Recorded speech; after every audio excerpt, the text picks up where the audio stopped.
This is how you do a dressing change on a central line with our new CHG impregnated central line dressing kits. First thing you want to do is gather your equipment. We have the red central line dressing kit. You're going to need a stat lock. You're going to need sterile caps, sterile syringes, clean gloves, and green caps. First thing you're going to do, of course, is wash your hands.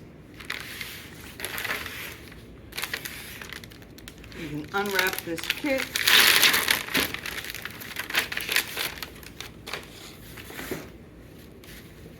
This mask is for the patient. Ask them to wear that. This is the gel for your hands.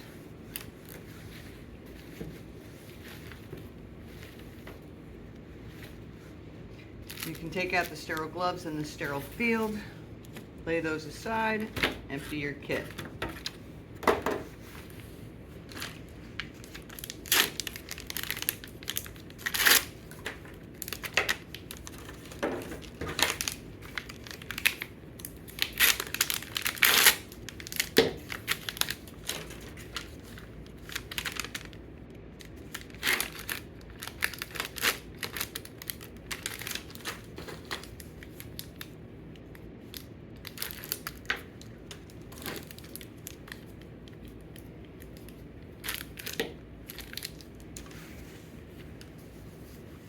After you've washed your hands, you're going to put on your clean gloves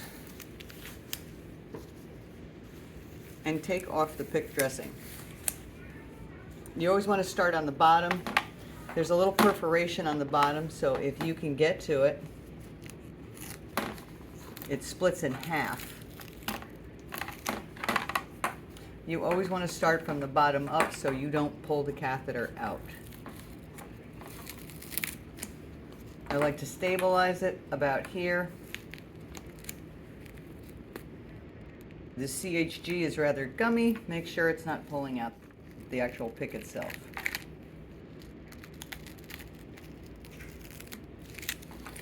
Throw that out. You're going to open these clips on the stat lock.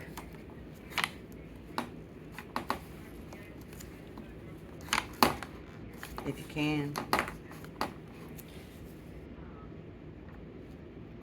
Pull this off. If it's really stuck, you can also use a Unisolve. It kind of helps to de-glue it. And a person's skin is usually not this gummy. Take off your clean gloves. Use the Purell that is provided.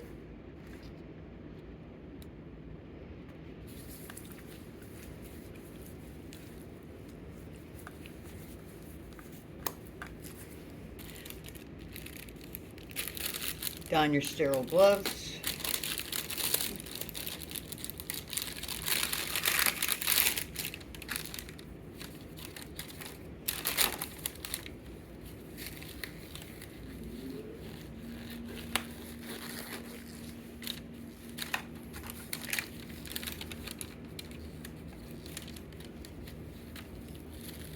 It's always handy to have a spare set of sterile gloves in case you drop them.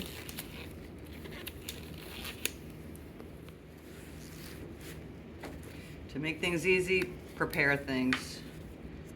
Use your sterile syringe to put the caps on.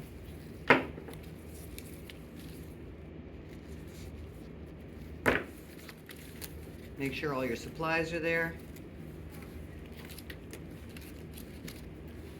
I like to give these a little bend. You're going to start with an alcohol swab.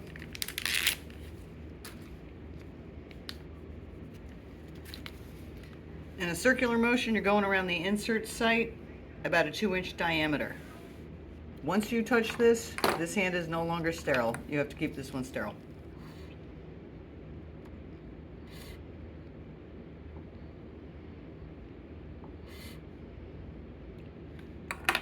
You let that dry. You take the Chlorohex and you're going to scrub back and forth with a little friction.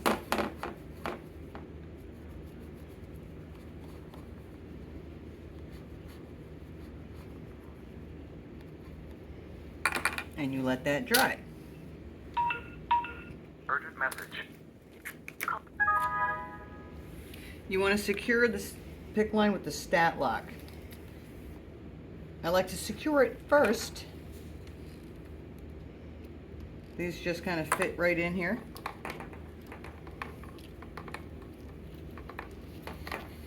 I like to secure them before you actually put it on the patient's arm, because if you try to press these closed on their arm, it's going to hurt.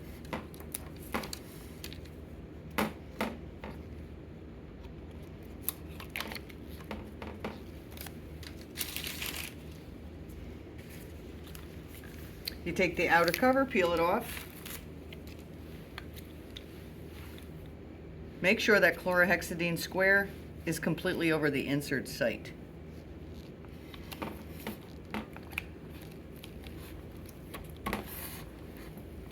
Once the insert site is covered,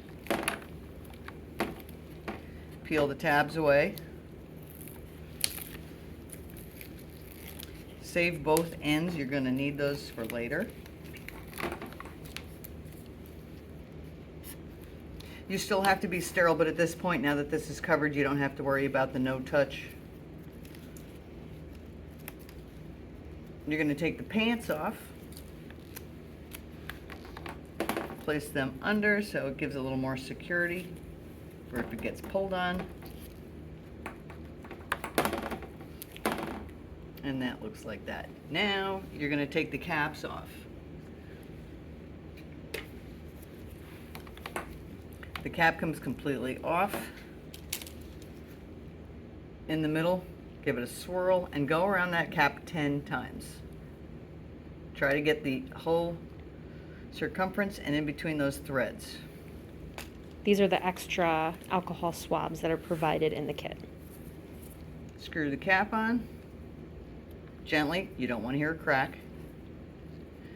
Flush it using the pulse method. Check for blood return. And continue. I like to leave these on until I'm completely done. Same thing here. Take your cap off.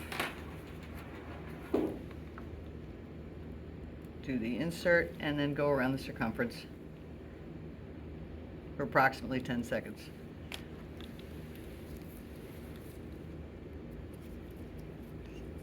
Same thing on this one, give it a little flush, hold back for blood, push it again. Just so I don't compromise those tips, I leave the caps on until I'm ready to put these on. Nice.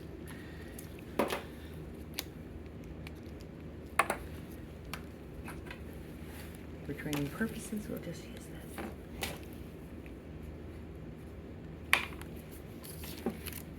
Sign and date. Make sure you put the date on what you did. Dressing and caps changed, the date and your initials. While you're looking at that, assess it. Is it red? Are there red lines? Are there skin tears? A lot of people have tape sensitivities. Please be mindful of that.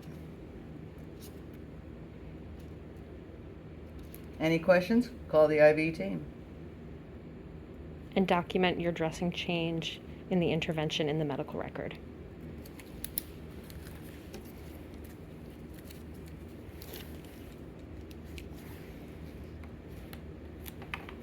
And there you have it, your central line dressing change.